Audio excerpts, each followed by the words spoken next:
¿Cómo está esa banda semillosa? Estoy demasiado feliz y contento de estar en este lugar. Si me lo hubieran dicho hace algunos meses, no lo hubiera creído. Y cuando digo en este lugar, no es este lugar Morelos que tanto amamos y que llevamos en el corazón, sino en esta plataforma, en este lugar que para su gloria Dios se ha provisto para formar su imagen en sus discípulos y llenar todo Temisco. ¿Y qué digo todo Temisco? Todo México. ¿Qué digo todo México? Todo el mundo de su conocimiento, ¿no? Como las aguas cubren el mar. Estamos súper contentos por eso. Y voy por mis lentes. Ya regreso con más de su Club 700 después del corte. Aquí está. ¿Tienes mi vida? Ahí está. ¿Me paras mi vida, amor de mi vida?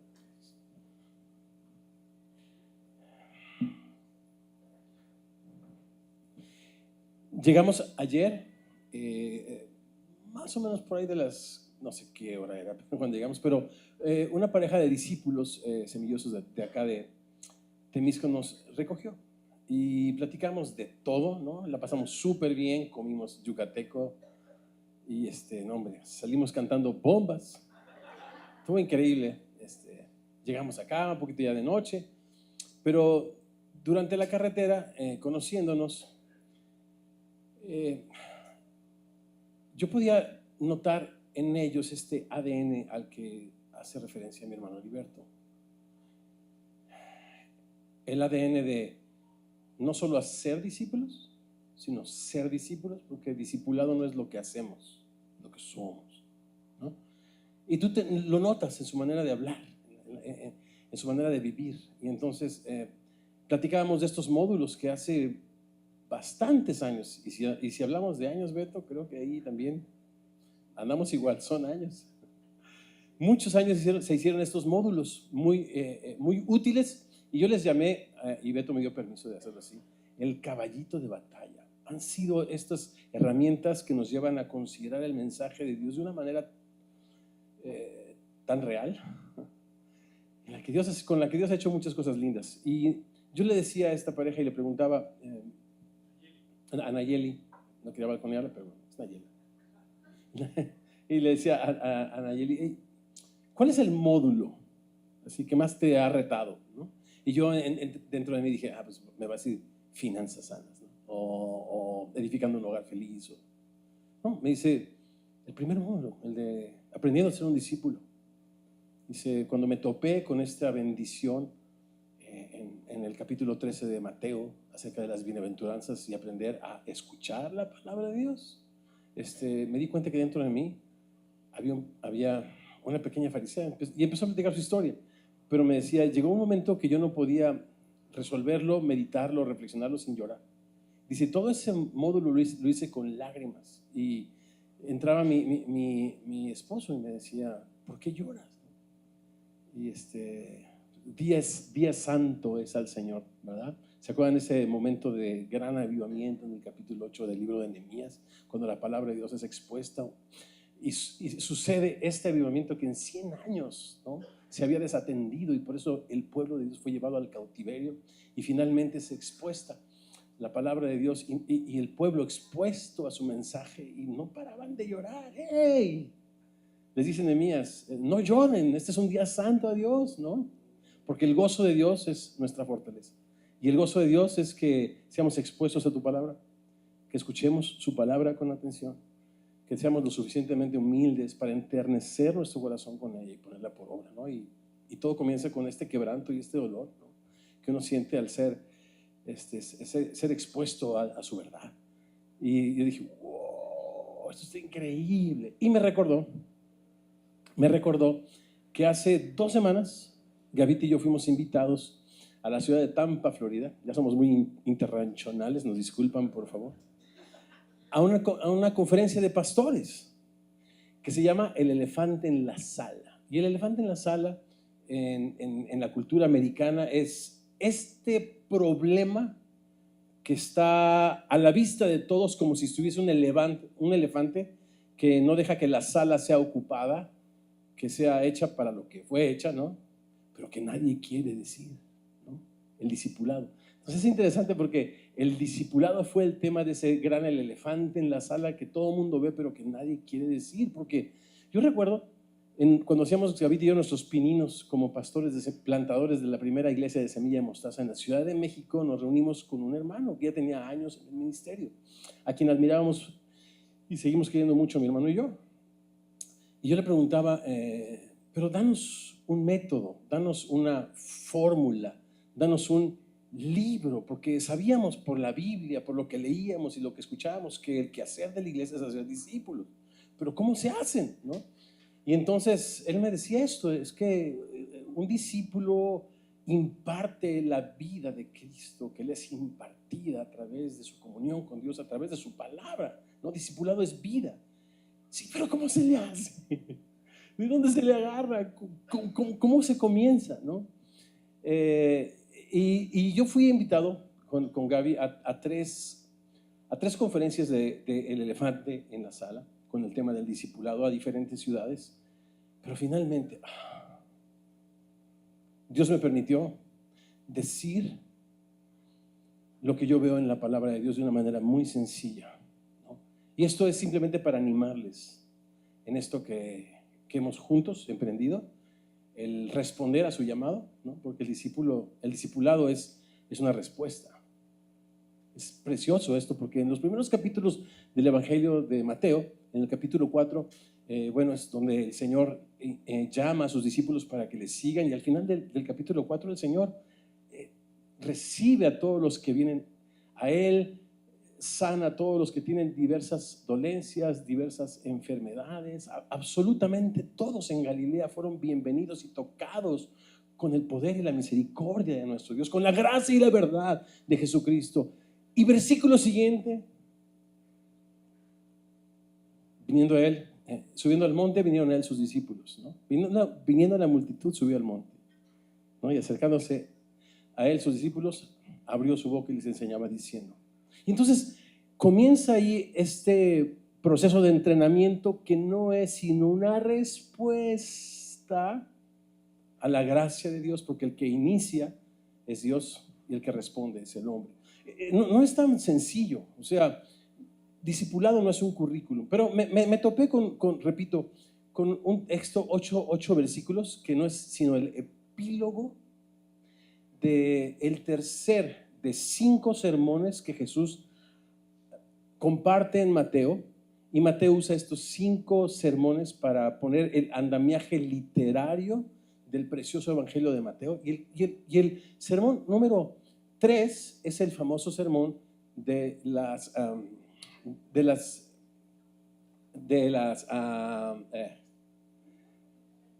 no, no.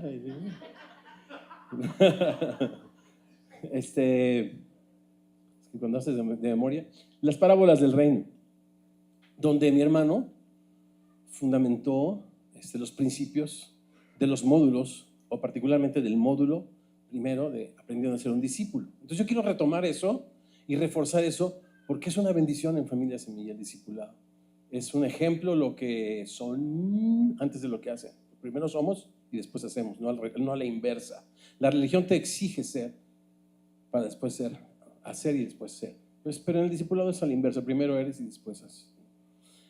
Entonces, vamos al epílogo de este tercer sermón de las parábolas del reino en el capítulo 13 del Evangelio de Mateo. Capítulo 13 de Mateo, comenzando en el verso 55, y quiero dejarlo con mucho cariño y dedicarlo con mucho cariño a todos los que son llamados a ser y a ser discípulos. Mateo 13, comenzando en el verso 55. Perdónenme, desde el verso 51. Jesús les dijo: ¿ustedes han entendido todas estas cosas? Ellos respondieron: sí, Señor. Vamos a tener una palabra de oración, si me acompañan. Señor hermoso, gracias por este milagro que sucede cuando los que estuvimos muertos escuchamos tu voz, Señor, y los que la escuchamos vivimos. Gracias por disponer nuestros sentidos y nuestro corazón para escuchar tu voz, porque definitivamente no hay quien te busque. Es un milagro estar atentos a tu voz. Señor, abre nuestros ojos para que veamos en tu palabra las maravillas de tu ley. Y contemplando en ella, Señor, tu gloria como en un espejo, sigamos siendo transformados a tu imagen, como por tu Espíritu, Señor, para alcanzar aquello por lo cual Cristo nos alcanzó y llenar la tierra de tu conocimiento. Oramos en tu nombre y los semillosos en Temisco decimos, así sea. Amén y amén.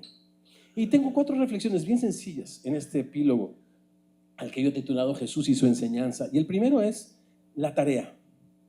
Y la tarea es esta, verso 51. Jesús les dijo, ¿han entendido? Y entendimiento es conectar la cabeza con el corazón. Yo no soy mucho de palabras domingueras ni definiciones en otras lenguas, pero se me hizo interesante esta definición. Y esta definición es la palabra sunemi, la que se traduce en nuestras Biblias como entender, y significa simplemente juntar, unir, como cuando un ejército se enfrenta, se junta, se une contra otro y sucede la catástrofe terrible de la guerra y de la batalla. Se requiere esta unión, este juntarse, este pegarse.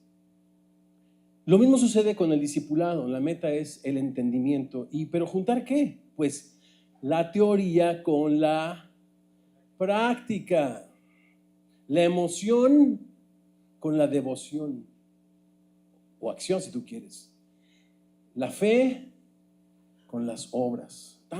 De tantas maneras pudiésemos expresarlo, pero no es otra cosa sino juntar. Por lo tanto,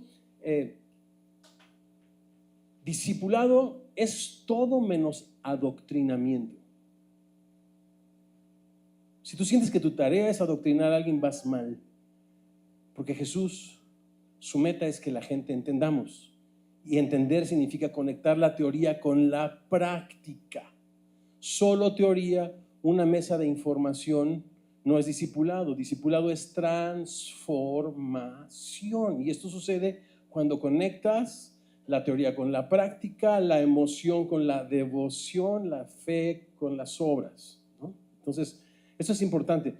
Ahora, nosotros, también esto es un poquito una probadita de semilla, porque efectivamente semilla de mostaza comenzamos hace, no sé, 800 años, familia semilla, pero después de que nos fuimos mi esposa, mi familia y yo al exilio, regresamos al compañerismo de semilla y simplemente comenzamos este compañerismo de iglesias que se llaman Semilla al noroeste de la República Mexicana, suroeste de los Estados Unidos, y ahora está en Centroamérica y algunos lugares de Sudamérica, etcétera, etcétera. Pero compartimos la misma pasión por la enseñanza expositiva de la palabra de Dios, la cual produce transformación, ¿no? Y entonces, esto es lo que enseñamos, y les quiero traer un poquito de la salsa secreta que usamos en esta expresión de familia semilla que le llamamos nosotros semilla, y que también tenemos una y es esto, la lectura discursiva. ¿A qué me refiero con la lectura discursiva? La lectura discursiva yo creo que está reflejada en muchos lugares de la Biblia, pero particularmente uno en el capítulo 1 del libro de Apocalipsis, bienaventurados. Bienaventurado el que lee, singular. Los que oyen, plural, y los que guardan, plural, las palabras de esta profecía, porque el tiempo está cerca. Noten cómo era leída la escritura en el primer siglo. Definitivamente no todos tenían una copia, ¿verdad que no? Hoy, por la bendición y por el hecho de todos tener una copia de la Biblia, o tener acceso a todo el mundo, la tengamos o no, a una copia de la Biblia, has escuchado esta aberración de, bueno, yo y el Señor pues, tenemos nuestra relación, pero ese no es el diseño del discipulado. La lectura discursiva es cuando el transmisor se convierte en receptor y el receptor se convierte en transmisor. Y eso sucede en las células, donde todos podemos traer nuestra perspectiva, nuestra reflexión, y donde todos podemos aprender de todos, porque la meta es el entendimiento, ¿no? Que es conectar la práctica, la teoría con la práctica. Yo no sé si ustedes se han dado cuenta que los cristianos somos mucho de teoría. Yo no sé si nada más sucede allá donde yo vivo. Pero yo no sé si los cristianos somos acusados de ser personas que manejamos la teoría espectacularmente, pero que somos muy cortos en la práctica. Bueno, pues Jesús no quiere que eso suceda. Jesús quiere conectar. Y, repito, la lectura discursiva que sucede en nuestras células es muy apropiada. Y otra cosa que yo me he dado cuenta a través de los años es que en este tipo de lectura y conversación en nuestros discipulados hay un factor que no está presente en nuestra cultura, en nuestros hogares, en nuestras familias, en nuestro trabajo, en nuestro gobierno. Y es una terrible maldición. ¿Saben qué es? La rendición de cuentas. Cuando conversamos y das tu perspectiva, pues estás llamado a, dice el gringo, caminar lo que hablas, ¿no? O sea, cuando conversamos en una célula y damos nuestra perspectiva y traemos versos, indirectamente estamos rindiendo cuentas, ¿verdad? Si fuéramos solamente personas pasivas, que son informadas, pero que olvidamos, como dice Santiago, muy rápidamente la imagen que la palabra de Dios nos pone enfrente cada que somos expuestos a ella. Pero la bendición de leer discursivamente, conversarla, reflexionarla juntos, nos obliga a rendir cuentas los unos de los otros. Y hey, nadie se escapa. Una escena preciosa de rendición de cuentas en la Biblia yo la encuentro en el capítulo 23 del libro de los Hechos, cuando sube a Jerusalén Pablo. Y conocen ustedes toda esta historia que al final Dios le dirige y el Espíritu por todas partes le dice que él va a sufrir mucho y él afirma su rostro y camina en los pasos del Señor hacia incluso ofrecer su vida como lo ofreció el Señor en Jerusalén. Y hay muchas cosas similares en ambos, Jesús y Pablo siguiendo los caminos. Pero cuando llega a Jerusalén, lo primero que hace es buscar a su pastor e irle a platicar todas las cosas hermosas que el Señor hace en medio de los gentiles. Eso se llama rendir cuentas. La rendición de cuentas en la Biblia no es la que se pide. Oye, ¿cómo vas con tu célula? Eso se llama pedir cuentas. Y la Biblia no habla de pedir cuentas. ¿Sabes quién pide cuentas? Dios. Romanos 3, versos del 1 al 8. ¿Es injusto porque Dios juzga? No, porque Dios es el creador de todas las cosas. Y hey, por cierto, un día nos va a pedir cuentas a todos los seres humanos. Pero nosotros estamos llamados como discípulos a rendir cuentas. ¿Y eso se acuerdan que lo dijo el centurión a Jesús? Digo, yo soy un hombre puesto bajo autoridad y por tal razón tengo autoridad para dirigir a mis soldados, ¿no? Y nadie de nosotros que no está bajo autoridad pudiese dirigir un grupo de discipulado. Parece cosa sencilla, pero ¿qué crees? En nuestra cultura está arraigado el yoísmo, el sigo siendo el rey, el machismo, el yo no le doy cuentas a nadie. Y esa no es la cultura del reino de Dios.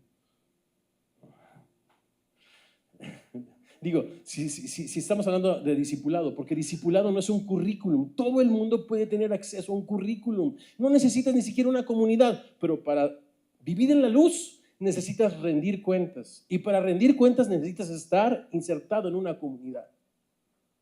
Y ahí es la bendición del discipulado cristiano, al que Dios nos ha llamado. Un verso nomás. Sigamos en el epílogo del tercer mensaje de Jesús en las parábolas del reino, que pienso yo que está condensado mucho en este epílogo, la mentalidad de Jesús acerca de su enseñanza. Verso 52. Él les dijo, por eso todo escriba docto en el reino de los cielos. Ya no está hablando de escribas, aquellas personas autorizadas por la religión para interpretar la ley, particularmente aquellos puntos grises donde el corazón perverso y engañoso se esconde. No. Escribas en el reino de Dios. ¿Sabes a quién está describiendo? A los discípulos. A mí algo que me llama la atención en la Biblia, sí, despectivamente se les empezó a decir cristianitos, ¿no? En el capítulo 11 del libro de los Hechos. Pero como le llama a la Biblia a los cristianos, es discípulos. Y en el Evangelio no hay una tercera categoría. En el libro de Apocalipsis no hay una tercera categoría. Está la gente de las naciones, los que siguen al Cordero, porque discipulado es seguir a Jesús, donde quiera que va. Y no hay la tercera categoría de nosotros, ¿no? De asistentes a la iglesia, a que nos acaricien el oído, que nos motiven y que nos den entretenimiento cristiano. Esa categoría no existe en la Biblia.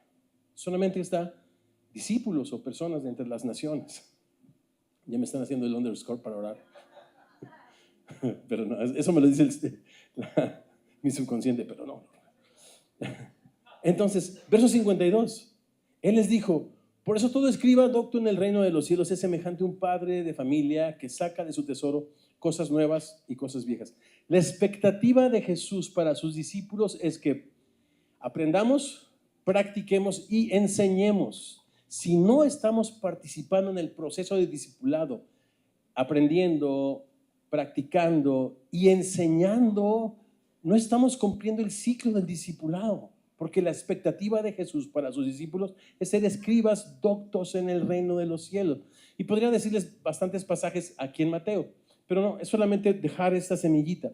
Lo que sí quiero decir es que lo que dice Jesús, que un escriba docto, un discípulo que aprende, practica y enseña a otros, lo hace como un padre de familia que abre su cofre de tesoros y que edifica desde lo nuevo y sobreedifica con lo viejo. Qué interesante.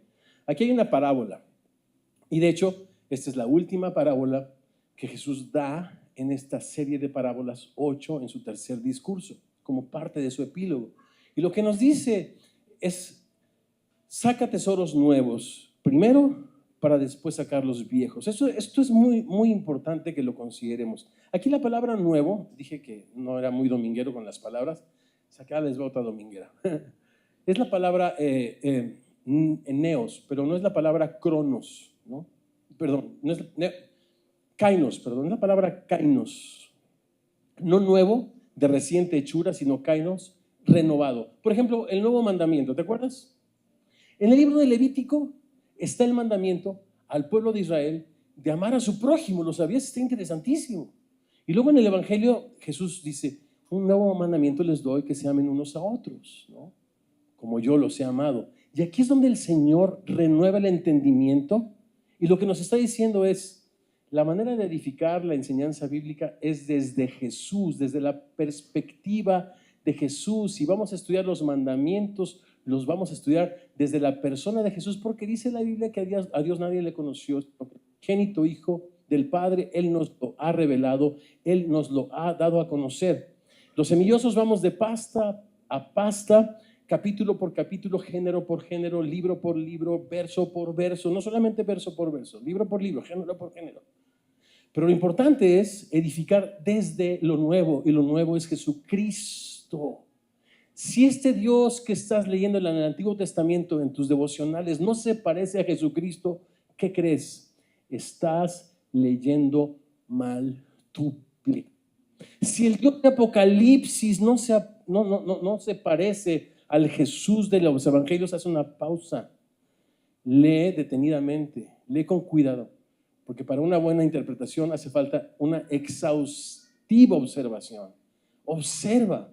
La Biblia es el único libro cuyo autor se sienta al lado tuyo y está disponible para que tú le hagas todas las preguntas al Espíritu Santo. La Biblia se lee con un corazón, con un espíritu de oración, pero parte siempre de lo nuevo. Si hemos de hablar de cualquier tema en particular, complicado y difícil, hagámoslo desde la persona de Jesús, que nos va a revelar al Padre, ¿ok?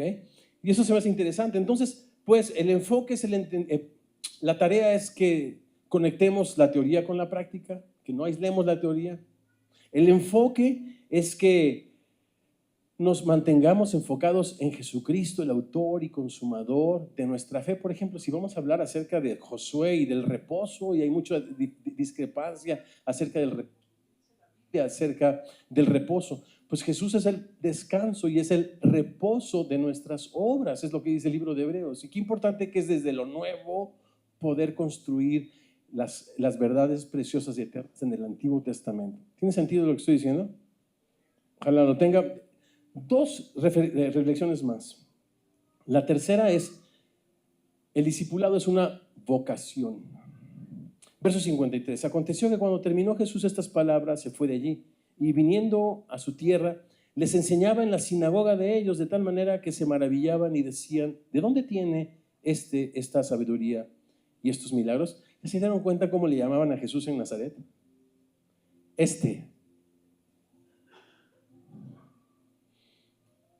Señor, pero solo a ti se te ocurre meterte en Nazaret otra vez.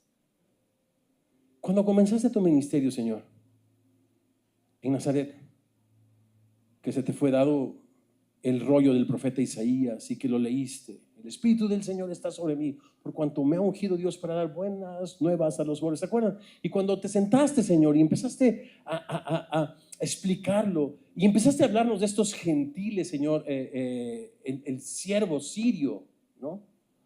Naamán, o la viuda de Sarepta de Sidón, personajes que dentro de la cultura y la religión judía son peor que perros. Y nos hablaste de tu corazón y de tu enfoque, que estas personas en situaciones vulnerables, los que no son y no pertenecen, son el objeto de tu gracia y de tu amor. De tu pueblo te echaron, Señor. ¿Cómo se te ocurre irte a meter donde ya te corrieron? ¿Cuánta gente ha ido al lugar donde le corrieron a predicar a Cristo? Me fui muy lejos, ¿verdad?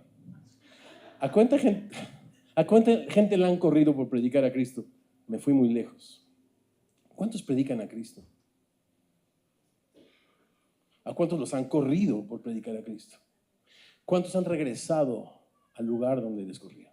Es lo que está haciendo Jesús. Y entonces está ejemplificado la parábola número 7. El reino de los cielos es como una red que es echada, ¿no? Y el Señor va a echar nuevamente la red al lugar donde lo corrieron. Discipulado, en este sentido, yo siento que es muchas cosas, pero tiene que ver con una vocación. No sé por qué Jesús lo hizo. ¿Esperaba algo de ellos? Él es Dios, Él conoce todo. ¿Esperaba algo? Porque Él es bueno y para siempre es bueno. Construye desde Jesús. Y cuando veas textos que no entiendes, ora al Espíritu Santo, porque Jesús es bueno y siempre bueno, te lo está mostrando allí. Entonces, pero Jesús abrazó una vocación de ser el siervo, el Hijo del Hombre, el siervo de todos, el Salvador del mundo, y lo mostró nuevamente yendo a Nazaret. Y es aquí donde a mí me pega y me golpea, y es aquí donde las palabras de mi hermano y la cultura de Familia Semilla nos las llevamos a este otro sector de Semilla, ¿no? Porque participamos de una misma pasión por la palabra de Dios, ¿no? Y es lo que él decía, Santiago 3:1, no se hagan maestros muchos de ustedes, porque recibirán mayor condenación, ¿no? El discipulado es una vocación, no es un currículum que terminas y ya me discipulé. Es un estilo de vida, es un llamado. Jesús lo está modelando. Yo creo que cuando Pedro negó a Jesús, creo que le amaba. Él, inspirado por el Espíritu Santo, ¿se acuerdan? Tú eres el Cristo, el Hijo del Dios viviente. No te lo reveló carne ni sangre. ¿Se acuerdan de esa maravillosa confesión? Y después dice que no le conoce, pero estaba ahí, le estaba siguiendo algo, había una emoción. Por eso yo digo que discipulado tiene que ver con la emoción y la devoción, porque no todo era emoción. Él nunca dejó de estar emocionado por Jesús, le siguió al patio. Y el capítulo 26 de Mateo, verso 58, dice que se sentó para ver lo que le sucedía a Jesús. Es triste cuando el pastor se sienta a ver cómo discipulan los discípulos. Ahí ya estás firmando tu retiro, bro. Porque el discipulado no es una chamba que otros pueden hacer, no es un organigrama. El discipulado es una vocación que Jesús modeló. Y cuando se sienta Pedro y empieza a ver a Jesús y él empieza a negar, se encuentra en una situación donde nunca pensó encontrarse, invocando las maldiciones de Deuteronomio 28. Eso significa que empezó a maldecir, empezó a invocar todas las maldiciones y las pestes y las lepras, diciendo: yo no conozco a tal hombre. Y en ese momento cantó el gallo y lloró amargamente. ¿Y por qué le digo esto? Porque yo me he encontrado como aquel varón de Dios, gloria a Dios, que una vez a mi hermano y a mí como músicos que íbamos predicando itinerantemente el evangelio sin ser y hacer discípulos, nos preguntó: ¿ustedes dónde se congregan? Y yo le dije, pues así como que medio de WhatsApp, pues en Church on the Way. ¿Y cuál es esa? Pues la del camino, donde me agarre. No, eso está increíble. ¿Pero qué crees? Al tonto de mí se le ocurre preguntarle al gran vaca sagrada, ¿no? ¿Y usted, hermano, dónde se congrega? No, varón de Dios, mi caso es diferente, gloria a Jehová. Wow. O sea que Dios tiene dos tijeras. ¿Qué dice Romanos 2? Que Dios no hace acepción de personas. Todos somos llamados a ser discípulos, todos. Y muy fácilmente un pastor puede perder su vocación pensando que es una chamba. Y no es una chamba. Es el privilegio precioso de ver a Jesús obrar. Vayan y hagan discípulos a todas las naciones. Y aquí yo estoy con ustedes. Es que no siento al Señor. Pues cuando vayas, seas y hagas discípulos, lo vas a sentir, porque Él prometió manifestarse de una manera increíble cuando seas y vayas a ser discípulos, ¿no? Es una vocación. Y esto tiene mucho, pero déjenme ir al final para terminar este tiempo de enseñanza.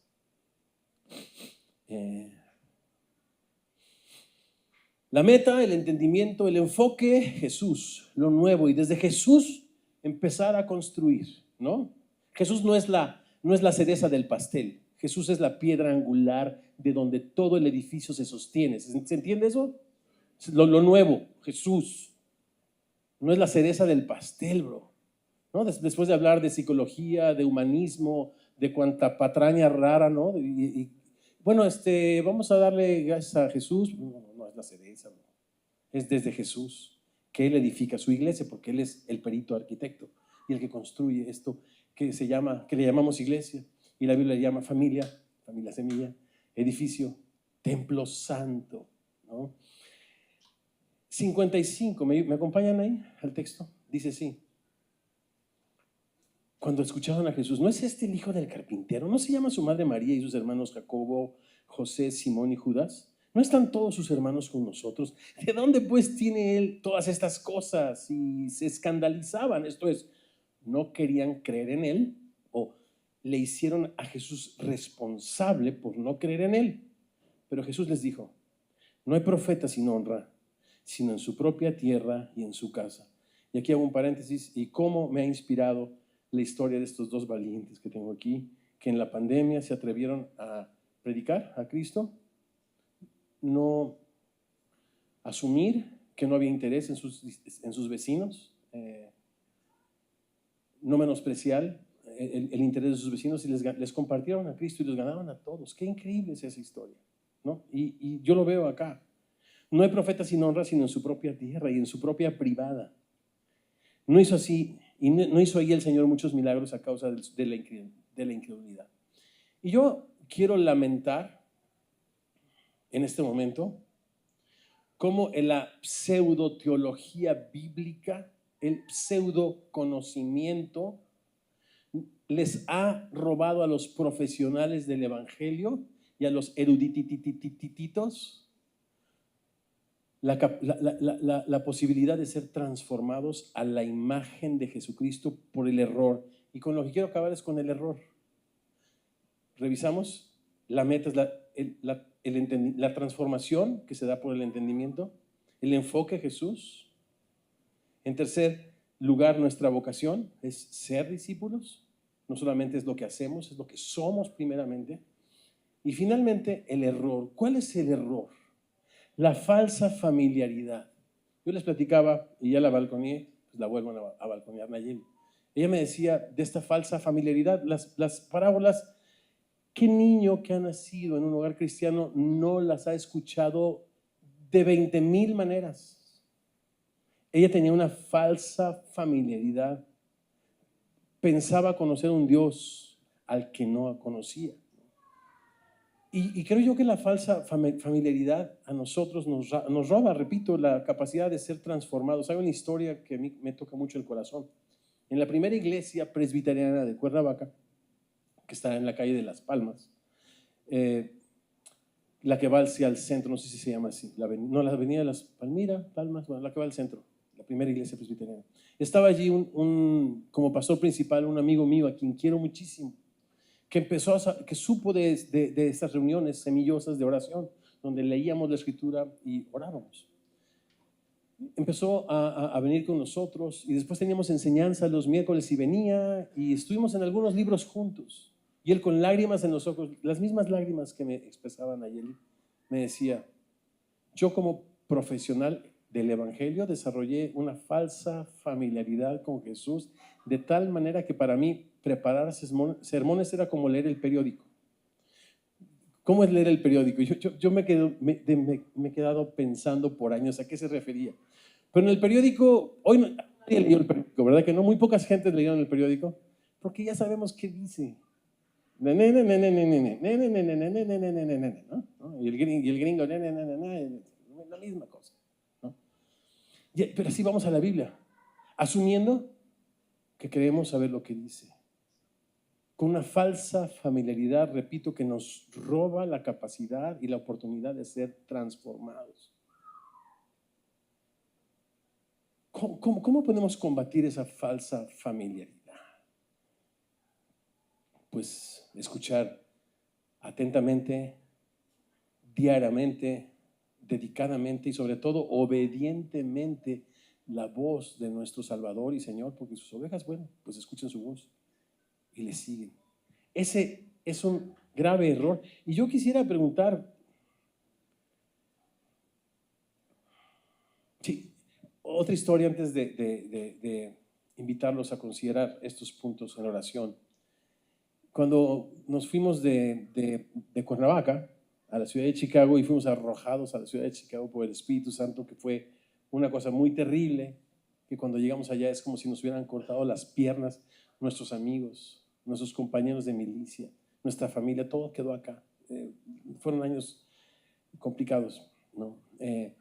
Pero recuerdo la primera reunión que tuve con este primer equipo de ministerio que se había formado en esta iglesia de máximo impacto mundial y de corte corporativo, donde todas las cosas se conversan desde una perspectiva estratégica, ¿no?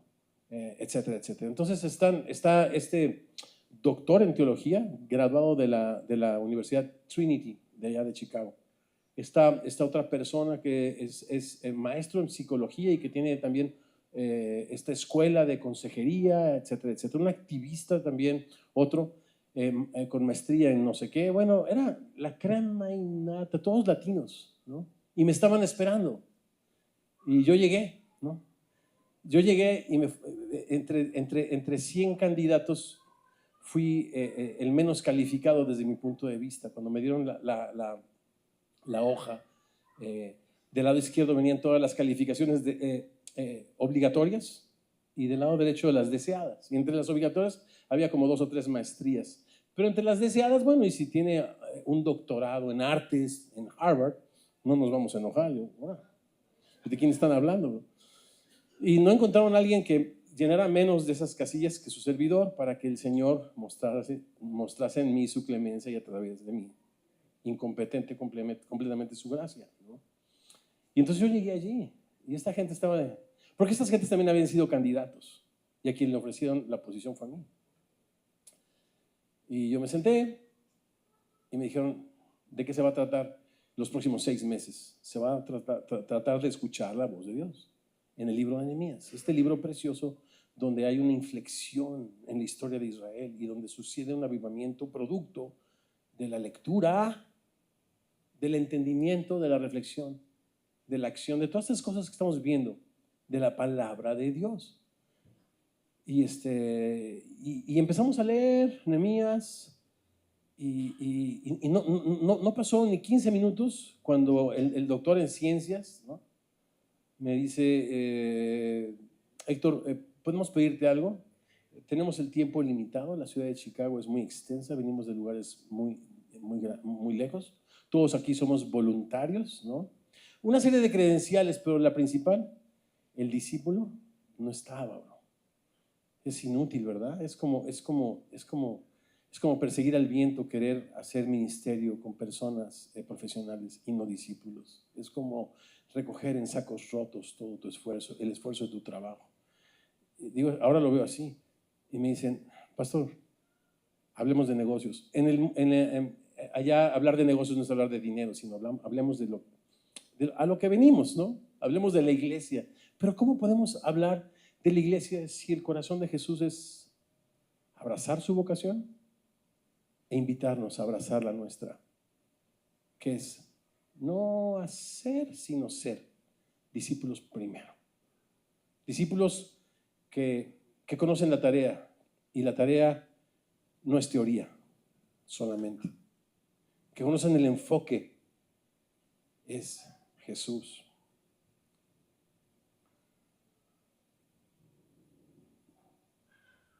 Y que luchan a toda costa por no ser infectados con el virus de la falsa familiaridad, como la del hermano del hijo pródigo que decía conocer al padre, y dentro de la casa del padre estaba, como dijo mi hermano, más perdido que Adán en el día de las madres.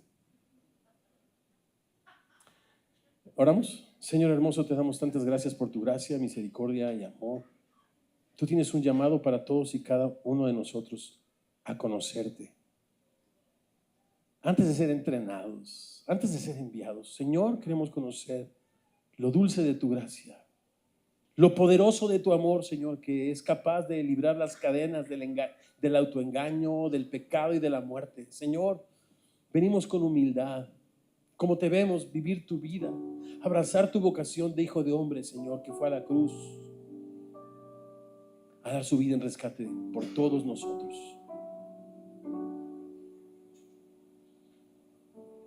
Y Jesús sigue buscando discípulos a los que les invita a conocerle, a los que les muestra sus heridas, a los que no echa fuera, a los que no les pide prerequisitos, a los que da la bienvenida con sus brazos traspasados y taladrados, por aquellos clavos con los cuales Él fue clavado para pagar el precio de nuestro rescate.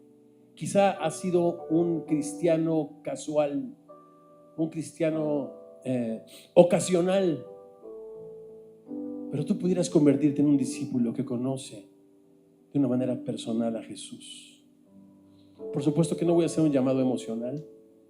Queremos extenderte una invitación a que seas parte de estas lecturas discursivas donde aprendamos de ti, donde tú aprendas de esta transformación que está sucediendo en nuestros corazones.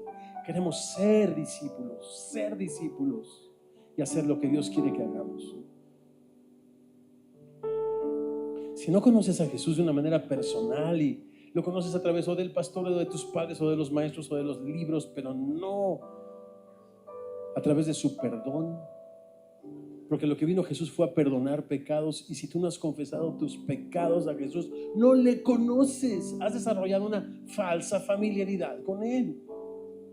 Pero a Jesús se le conoce primero como Salvador, como Redentor, como aquel perdonador de tus pecados, restaurador de tu mente, de tu alma, de tu corazón.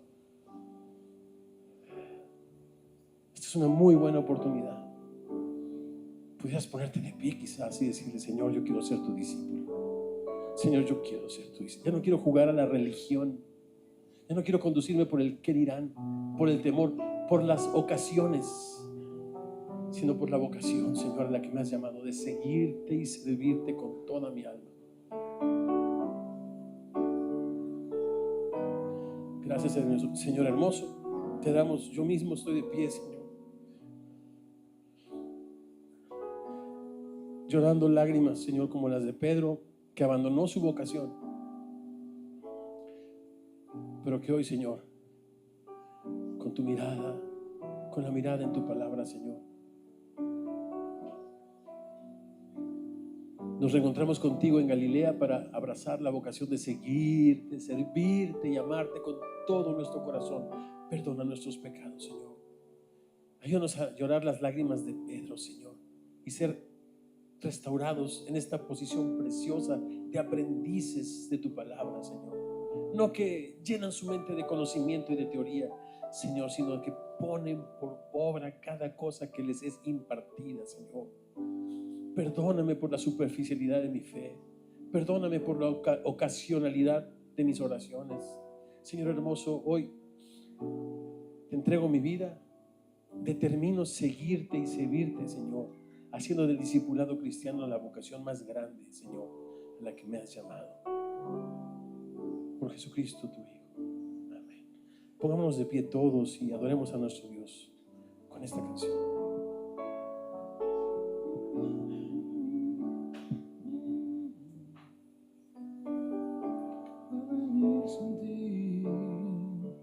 He nacido de nuevo, no temo, fuerza me da para seguir. Su manto ha puesto sobre mí.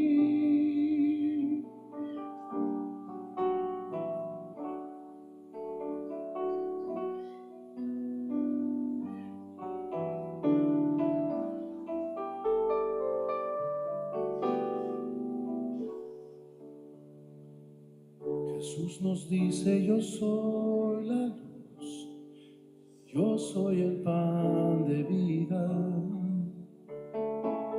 El que a mí viene, su vida salvará.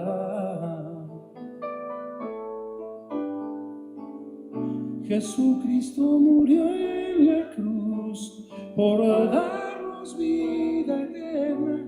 Es el camino, la vida y la verdad. Y a Cristo mi vida di, la prueba venció por mí. No hay nada que abata mi sentir. He nacido de nuevo, no temo, fuerza me da para seguir. Su manto ha puesto sobre mí.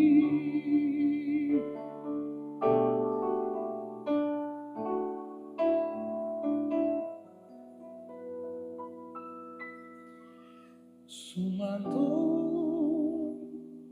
ha puesto sobre mí.